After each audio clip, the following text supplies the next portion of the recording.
Thank you, everyone, for showing up today to the March iteration of our Brownfield Redevelopment webinar series, From Risk to Redevelopment, Understanding the Kentucky 415 program. So before we kick off, I'm going to do a little sort of intro to our webinar series here. This webinar series is presented by myself, Tyler McDaniel. I work with Blueprint Kentucky. We do a variety of community engagement, community development projects around the state. Please check out our website if you haven't already seen it. Have a lot of great resources. And our partners in the Kentucky Energy and Environment Cabinet, who you will be hearing from today. So this partnership between us, this is one component of many that allow us to reach more communities through education, through outreach, and by amplifying the great work that's already happening around the state within this really complex program and these really complex, wonderful projects. Alongside this webinar, we do offer technical assistance to communities that helps them become more competitive in seeking out maybe a federal grant application, or just generally, getting their communities ready for redevelopment of potentially contaminated properties. And some of those strategies we employ, we also believe lead to long-term transformative impacts in communities. So, a little bit of housekeeping today. This webinar is being recorded. It will be posted later on the Blueprint Kentucky YouTube page, along with all of our other Brownfield webinar series offerings. So check those out as well. Really great repository. And we encourage you, if any questions come up today, to throw those into the Q&A section of the chat. We'll get to those at the end of the presentation. And hopefully have a really nice little conversation at the end around some of these ideas and concepts. So, with that, I am going to throw it to our really wonderful partners at the state. I will let them sort of introduce themselves as they come up today in the presentation. But you're in for a real treat, and we will begin with Kiersten O'Leary. Thanks, Tyler. Sorry. So my name is Kiersten O'Leary. I'm the Brownfield Program Coordinator with the Energy and Environment Cabinet. We're in the Division of Waste Management, all three of us. But chances are, if you're joining today's webinar in particular, you're already familiar with brownfields and brownfield redevelopment. But just in case, brownfields are properties that are either abandoned, blighted, or underutilized due to environmental contamination, or even perceived environmental contamination. And the redevelopment of those properties, as you might imagine, is often hindered by concerns over legal liability for those pre-existing environmental conditions. So at both the federal and the state level, there are environmental laws in place that establish liability frameworks that can raise concerns for potential purchasers of brownfield sites and stakeholders involved in that process regarding to that pre-existing environmental contamination. At the federal level, you have CERCLA that we're going to talk a little bit about. As well as at the state level, we have a couple of laws, KRS 224-1400 and 224-1405, that are in relation to hazardous substances and how we regulate those, as well as petroleum. So today, we're really going to be talking about the 415 program that extends liability protections to purchasers of brownfield sites. And really the goal of today's webinar is to give you an opportunity to hear from the people who work in that program every single day and share the type of sites that we commonly see enrolled in that program and what managing those sites looks like in practice. But to start, I'm just going to give you a little bit of background on how the program came about and why it's important. So to get us started, we are talking about CERCLA, and CERCLA was enacted, it's commonly referred to as the Superfund Law. And CERCLA was enacted in response to growing public concern over hazardous waste sites like the Love Canal and the Valley of the Drums here in Bullitt County, Kentucky. So CERCLA assigns strict liability, and that means a party can be held responsible for environmental contamination regardless of fault or intent. And that is important because it creates real financial risk and uncertainty for anyone that is considering involvement in the redevelopment of a potentially contaminated property. So again, there's similar legislation on the state level that kind of mirrors CERCLA, that was enacted in the 80s and 90s, that KRS 1400 and 1405. But under strict liability, anyone that is deemed a potential responsible party, or PRP, can be held responsible for both the characterization and the cleanup of contaminated sites. So characterization being assessment, environmental assessment and sampling that can get very costly to try to figure out the extent of the contamination that's on site, what types and how much, and then the cleanup costs, which can also be very costly. So CERCLA was enacted in 1980. Over the next 20 years between CERCLA and the Brownfield Law in 2002, you really saw an increase in properties that just like no one wanted to touch. Mainly because of that uncertainty of the cost and the liability tied to those sites. So that's what prompted the need for the Brownfield Law and a program like Brownfields, which was passed to then promote the cleanup, redevelopment, and reuse of underutilized sites. So the Brownfield Law amended CERCLA to define brownfields in the very broad definition that I provided to you in the beginning, also provided funding for assessment and cleanup of those sites, and provided funding for state brownfield programs. So for all of us to be doing the work that we're doing and trying to get properties redeveloped. It also defined all appropriate inquiries, which we'll talk a little bit more about later. But I think the biggest thing that it did was provide liability relief for bona fide prospective purchasers, or BFPPs, which we'll talk about now. So BFPP, being a bona fide prospective purchaser, is simply a defense to CERCLA. It comes into play if a party is ever litigated and needs to demonstrate that they meet the criteria for protection. So in order to be a bona fide prospective purchaser, which is what you want to be, if you're purchasing commercial properties, especially those that have a, environmental past, when you're purchasing those properties, you're seeking to be a bona fide prospective purchaser. And in that, you have to do an all appropriate inquiry, which a phase 1 environmental site assessment fulfills that all appropriate inquiry before property acquisition. And that's the part about this program and a lot of other conversations that I have with people that I try to hit home as much as I can, because without that phase 1, 180 days prior to property acquisition, you don't have access to liability protections, and you don't have access to any potential cleanup funding or really assessment funding that goes along with the Brownfield program. So all appropriate inquiry is very important in all of this process. But along with doing your phase 1 prior to property acquisition, you cannot be a BFPP if you are potentially liable for the contamination. You cannot be affiliated with any other person who is potentially liable for response costs.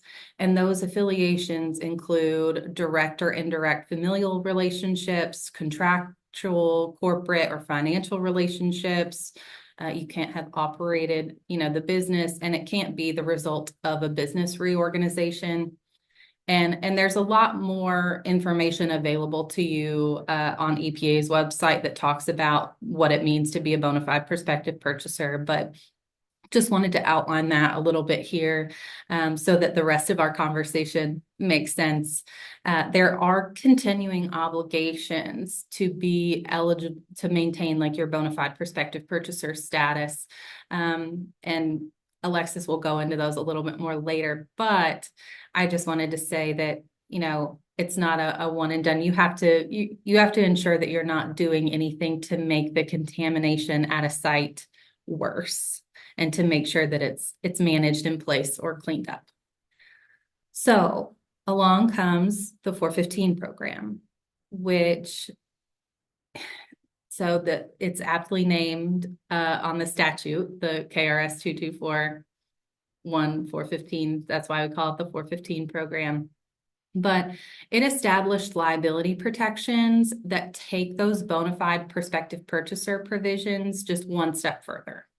And so people that apply for this program can receive documentation that they will not be held responsible for the characterization, the assessment, further assessment and delineation or corrective action, as long as they meet certain requirements and keep those continuing obligations. And just a quick note here, you can apply for this program either as a prospective purchaser of a brownfield site or as a current owner that did perform their AAI, whenever you bought the property. So as long as you had a phase one prior to purchase within the correct timeline, if it's been 10 years, you could still apply for this program, but the phase one needs to be current. So you'd need an updated phase one to be able to apply. But generally, you need the application form, which I've linked here, and Tyler will send out a copy of this presentation as well. Documentation of your all appropriate inquiry, which is phase one. It's a $2,500 application fee. And then if you're a prospective purchaser and applying, you'd have to provide us a copy of the deed in order to get the final notification of concurrence that you are in the program, or just provide it up front if you already own the property. And then a property management plan, which we're going to talk about a lot of the components of today later on in Alexis's presentation. But for now, I'm going to kick it over to Sarah and let her introduce herself and talk about the benefits of the 415 program and kind of all the sites that we typically see enrolled in this program. Thanks, Kiersten. As she mentioned, my name is Sarah Yount. A little bit about me. I actually attended the University of Kentucky, so I love to work with UK. I graduated in 2018 with a degree in natural resources and environmental science. Shortly after that, I started working at the state in the Superfund branch. Have been here ever since and have been working with brownfields my whole state career. So I'm a little bit familiar with them. I mean, there's always stuff to learn. It's a great program, in my opinion. As Kiersten said, it is for liability relief, but it also has some other perks. It's a risk management solution based on intended use when it's cost prohibitive to achieve pristine conditions. So in layman's term, if it's too expensive to fully clean up a property, this program can help you still use it instead of just having these abandoned derelict buildings in town. It still lets you have a beneficial reuse of the property. And how our program is set up with showing the phase one, showing the AAI, it also shows that you've done your due diligence. So kind of liability relief, but because you've done what you're supposed to do. And along with that, it can offer documentation that may help secure financing or facilitate lending. During my state career, we've had some property owners contact us asking for specific kinds of documentation that their banks need to provide them lending. Or on the other hand, if you're a prospective purchaser and you can show that you're eligible to reuse this property in a safe way, potentially getting like a notice of eligibility from the 415 program, some banks really take that as feasibility for your redevelopment plan. So this can help with securing funding. It can also help with some other government grants, those kinds of funding options as well. And it also offers environmental awareness and reduces risk of exposure by safely managing concerns. Because once you've done your due diligence and you know what's going on, you can be aware of that and keep everyone safe. If you don't know what's going on, the risk of exposure is much more likely.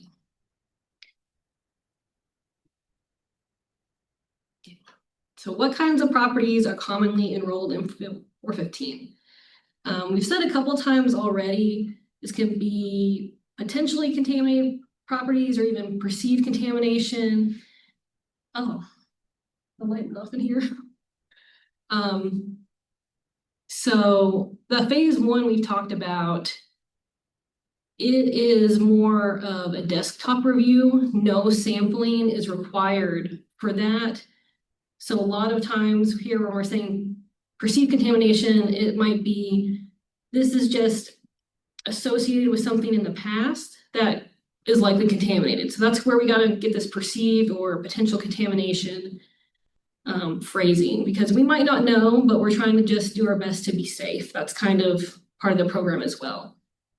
So some of these potentially contaminated properties could be in relation to underground storage tanks, former dry cleaners, railroads, railways, associated facilities, general industrial use, and outdated building codes, materials, even outdated regulations.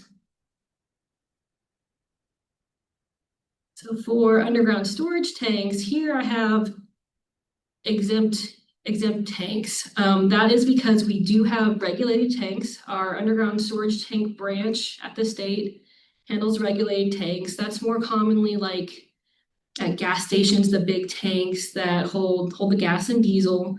Those facilities are regularly inspected by the UST branch, and they may not qualify for the program, because if you're the one who has opened this business and put in these tanks, you could be the potentially responsible party and you may not qualify.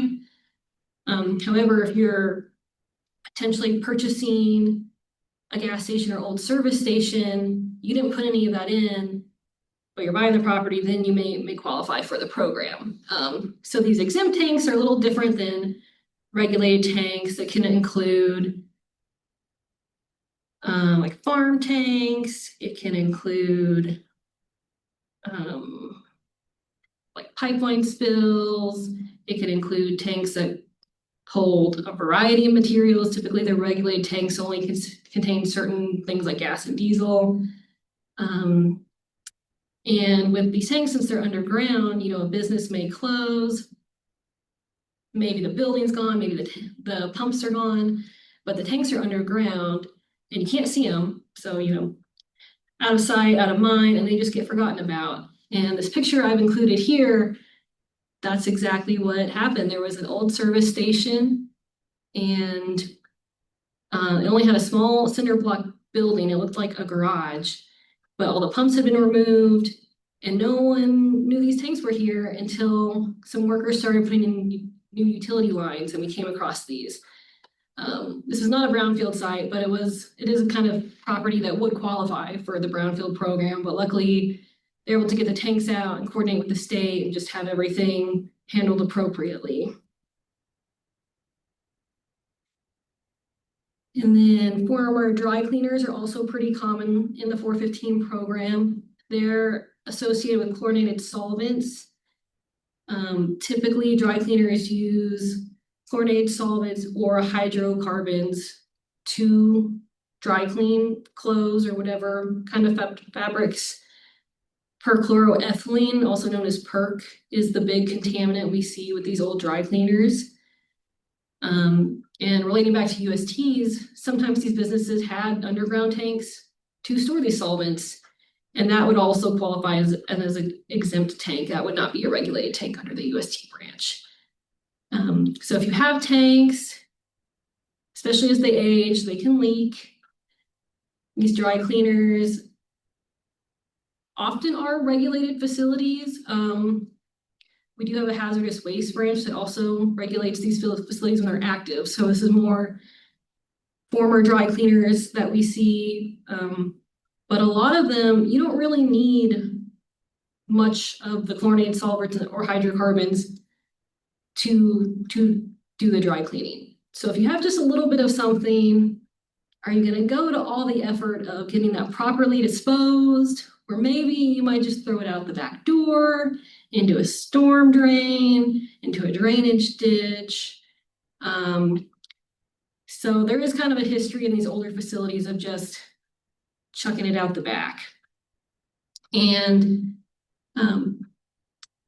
not in the 415 program, but other kinds of dry cleaning facilities that I've investigated through my regular Superfund work. we always bias sampling towards easy access areas like back doors, like I mentioned. But I mentioned the linky tanks and just throwing it out back. Once these solvents are in the ground, they can off gas essentially. And that's where we start to get this vapor intrusion potential, meaning you could be in this building and the vapors are coming through the ground into the building and it's not safe for the people inside to breathe those in. So that's kind of a relatively newer concept for us that we've been assessing. So just something else to keep in mind. We have also railroads and rail yards. These are potentially contaminated largely in relation to the metal tracks and the wood ties. Creosote was used to preserve rail ties that can have heavy metals, polynuclear aromatic hydrocarbons, pHs. Sounds fancy, but again, it's just kind of oil type constituents, and pesticides, because you don't want grass and bugs blocking the railway. And also train derailments.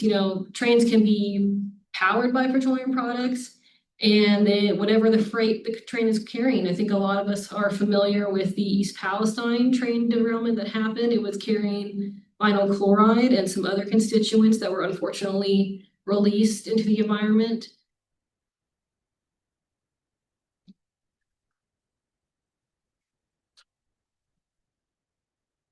And industrial use. This kind of, once again, sort of goes hand in hand with those USTs and dry cleaners, where when it's actually an in-use facility, it's likely regulated and has oversight. And these kind of facilities could be just manufacturing, wood treaters, steel platers, battery operators. And maybe that they're doing a great job while they're in business, but companies can go under, they can leave, and after the operation cease, contaminants may persist, unfortunately.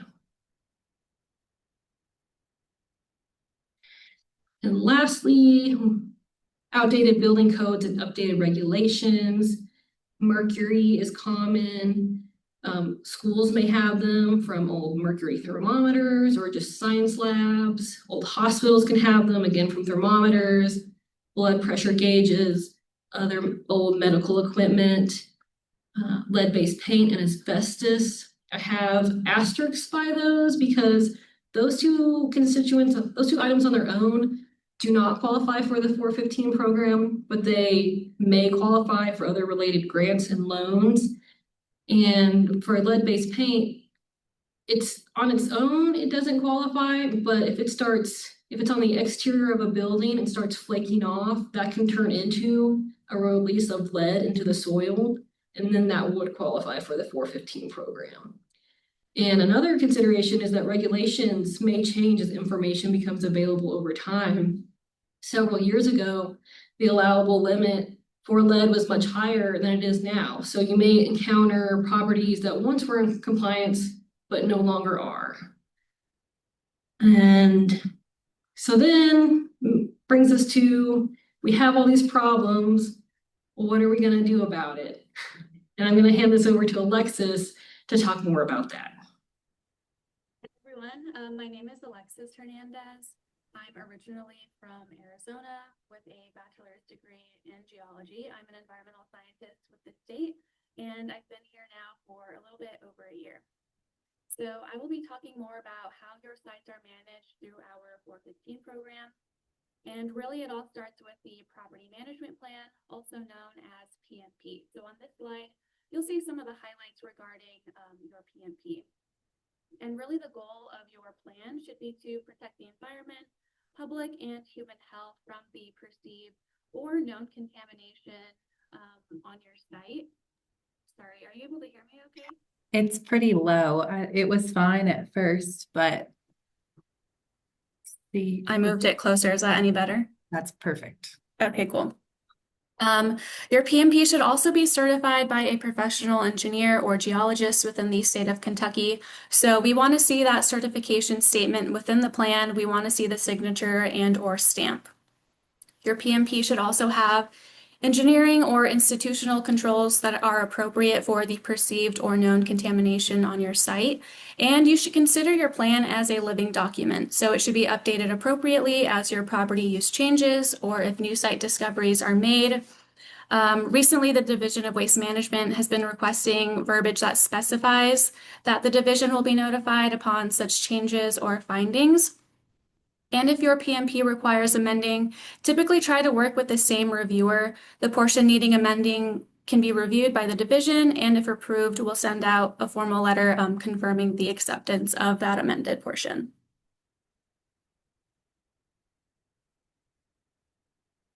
So these next couple of slides will go over some important components that your PMP should contain, starting with the letter of reliance, which is that legal document allowing a third party to rely on the findings of the report. So as an example, typically our phase ones are conducted by the consultant on behalf of the applicant. Again, make sure you have that certification statement within your PMP by that PE or PG registered within Kentucky. Your property management plan should also talk to the recognized environmental conditions that were identified in the all appropriate inquiry or phase one, and especially if you did a phase two, your PMP should talk to those findings as well.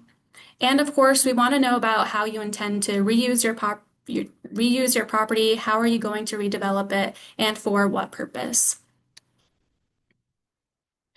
To continue, your PMP should have those engineering and institutional controls that I talked about previously, and I'll talk to those a little bit more in future slides. Your PMP should identify those existing controls, any site characterization that's been done, or remedial actions that are currently in place or proposed by the applicant. Your PMP should also include development details, and if you don't have those specifics quite yet, make sure that that's specified in the PMP and make sure that those plans are later submitted to the cabinet for approval. Really, the more detailed that you can be regarding these development plans, the better. If it's too vague or too generalized, usually you'll get comments back regarding that. Your PMP should also include measures and a schedule to periodically inspect these controls are in place and that they're working, that they're effective. Good PMPs that we see usually include an inspection checklist that verifies those stated controls are in place and effective. Some will go a step further to include soil management if necessary, and reporting and documentation regarding any construction activities. Your PMP should also include a schedule to submit information regarding the implementation of your PMP, so any further sampling results that you do, waste disposal documentation and receipts, and any completion reports for those construction or remedial activities. Looking at some examples for engineering and institutional controls. If you do have soil contamination, usually that'll be with a clean soil cap or an impermeable cover as a type of engineering control. Your PE or PG should be the ones to determine the depth of that clean soil cap, which again, the division will review. Some impermeable covers might include landscaping, parking areas, or building foundations. Typically, the applicant will reuse the existing buildings on their property or parking areas, but you could certainly add to it, which again, the division will review. For groundwater contamination, typically that's an institutional control and a statement stating that groundwater will not be used for any purpose. If there's a potential for volatile contamination, be sure to conduct that vapor intrusion test. And if those VOCs are confirmed, then be sure to include those vapor mitigation systems and confirmatory sampling for these structures that you plan on occupying. This is really just a generalized overview of our PMP submittal and approval process. So it starts, of course, with you submitting the appropriate documentation and your PMP. Someone with a division will begin the review. If there are minor comments to be made, typically that's a conversation between the reviewer and the consultant who worked on your property management plan. For major deficiencies, that'll result in a more official letter from the division stating that these changes need to be fixed. Once those changes have been reviewed and applied, then we can continue to the approval letter. Oh, and I should state that If the applicant doesn't qualify for the program, then they'll also receive a letter of ineligibility. So the types of letters that the applicant may receive is either a notification of eligibility or a notification of concurrence. If the applicant is not currently the owner of their property, then they'll receive a notification of eligibility. And we ask that once they receive ownership of the property along with the deed, that they go ahead and submit that to the reviewer. Then we can proceed with the notification of concurrence. And of course, if the applicant is already the property owner, we can skip over the NOE and go straight into the notification of concurrence, which is the official acceptance into our 415 program. And as Kiersten stated earlier, once you have that NOC, your duties don't stop there. There are continuing obligations to consider, as you see on this slide.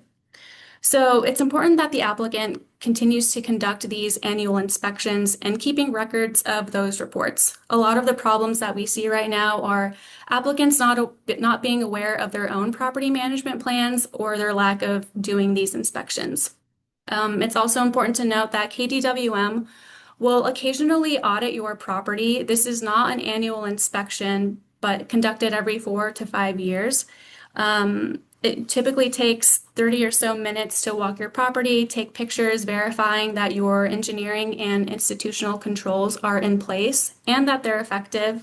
And we'll provide a formal letter reviewing the findings of the audit. Please continue to adhere to the controls that you have in place in your PMP. Make sure that the KDWM is being notified of such changes, site discoveries, or construction completion. Another important thing to note is that any employees or contractors, especially doing subsurface construction, should be aware of the property management plan and the controls that you have in place. Again, that's something that KDWM will ask during the audits, whether or not the property management plan is stored and available on site, and if your employees or contractors are aware of such thing.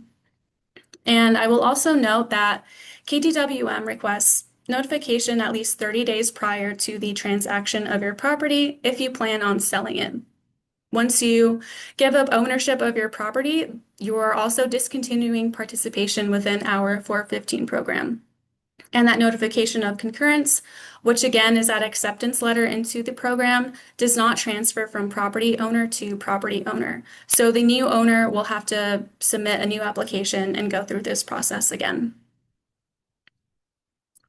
And with that, I hope that made sense to you. If not, go ahead and put in your questions. You can always contact us at brownfields@ky.gov or follow the link here. Hopefully soon, or at least by the end of the year, we'll be able to provide this guidance for you all, which is a Brownfield redevelopment guide that we're currently working on. So thank you. Yeah, thank you, everyone. We're working on this guide that we hope will serve as both, promotional and also helpful to people that are already enrolled in the program. Hopefully going to include some sample audit checklists and a few things that will be helpful to you as you're, navigating this process and continuing on your site management journey. So look forward to that. And as soon as we have that finalized, I will make sure that that Tyler can send that final document out to everyone who is registered for this webinar specifically. Awesome. Thank you all. Yeah, if anyone has any questions, please throw those into the Q&A.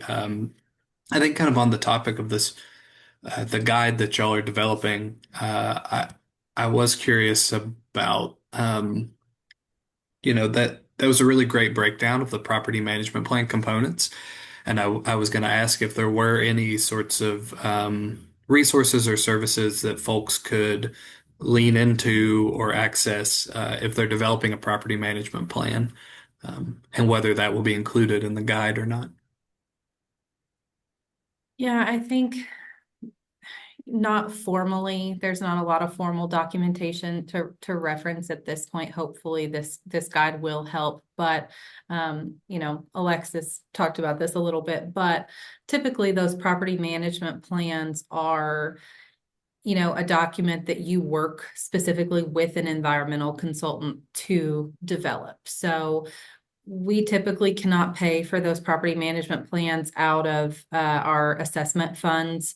So that is an expense that you will have to take on as a potential property owner or current property owner to work with a consultant, work with a engineer to decide how you're going to manage the site. That is all very dependent on what that reuse of the site is going to be. So pretty much all brownfield redevelopment, whether or not it's, you're going for a cleanup grant or you're deciding to manage the contamination in place through the 415 program, it's all done on a risk-based scale. So when you're looking at developing something into a residential property, there's going to be more cleanup needed, more controls put in place, vapor mitigation systems, when needed. All of those things are there to protect residents that are potentially going to be in that space 24/7, 365, elderly populations, infant populations. But when you're converting an industrial use into another industrial use, there's often, less cleanup that is needed, potentially no cleanup that's needed, as long as those institutional controls and engineering controls are there and are properly followed. I will say too that if you have a PMP available and you're not ready to officially submit, we're more than welcome, or we're more than happy to, do a more informal review before you do that official submit, or before you officially submit, sorry. So we can definitely help you with that if you do have questions. Thank you for that breakdown. And I think also in thinking about all this and reflecting back on our on last month's webinar topic about the reality of project timelines, I kind of like to tie those two together around this topic and think about how long does a process like this take from sort of like creating these components, reviewing, approval, and then you have your liability protections. Is there a standard timeline? Sarah, do you want to take that one? There isn't a standard timeline. You have to get your phase 1 done, and those phase 1s are only good for 180 days. Sometimes we can extend that up to a year. If you're doing a pretty quick turnaround, got your phase 1 done, you've got your PMP, I would assume it probably takes someone a week, couple weeks to write a PMP. But once the state actually receives the application, we have to respond to it within 30 days.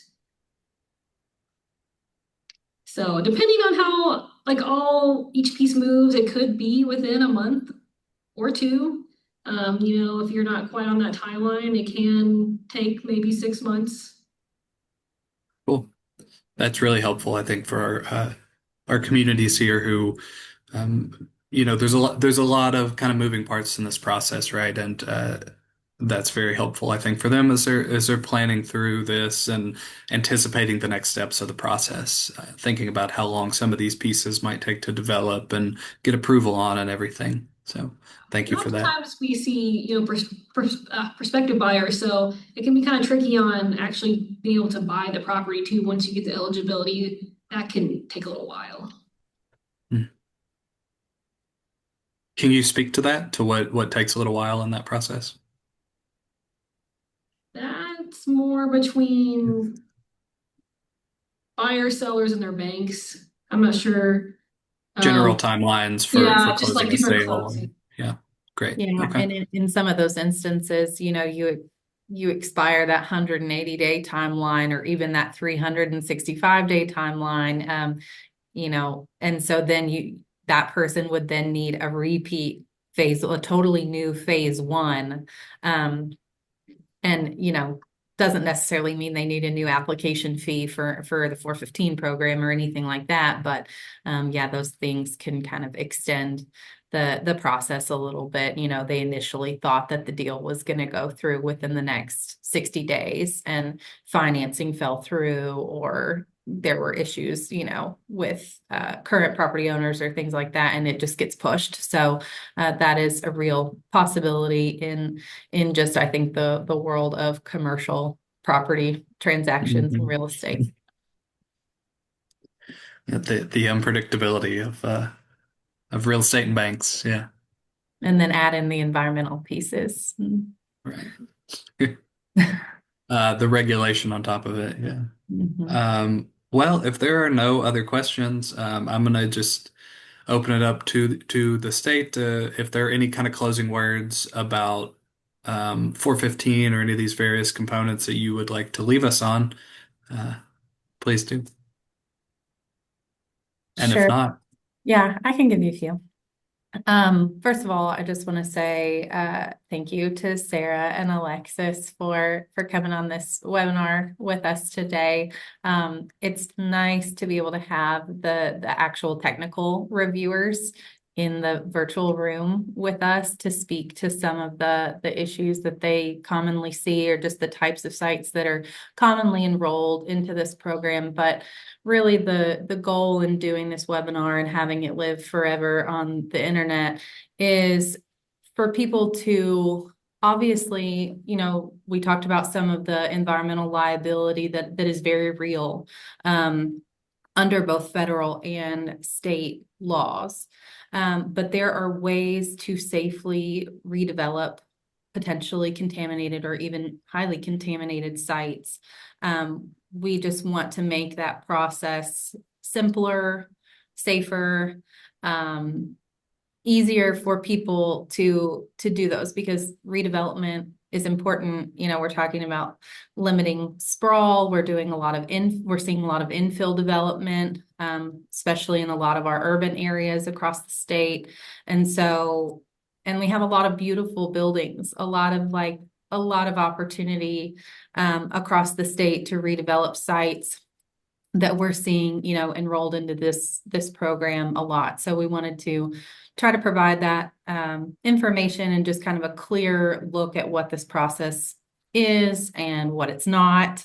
You know, it's not insurance. It's not, you know, we hear a lot of things thrown around, but just wanted to provide some clarity on what this is and how it can be a benefit to you or to your clients or to your communities as a potential purchaser of a potentially contaminated site. And, you know, you hear environmental contamination and all the, you know, everything starts going off. And there's a lot of worries surrounding that. But when we're talking about environmental contamination, that could be as simple as asbestos and lead in a downtown building, or like Sarah talked about, you know, a former gas station that has some old tanks underground that, you know, have had contamination migrate. And the real point of this program is to limit exposure and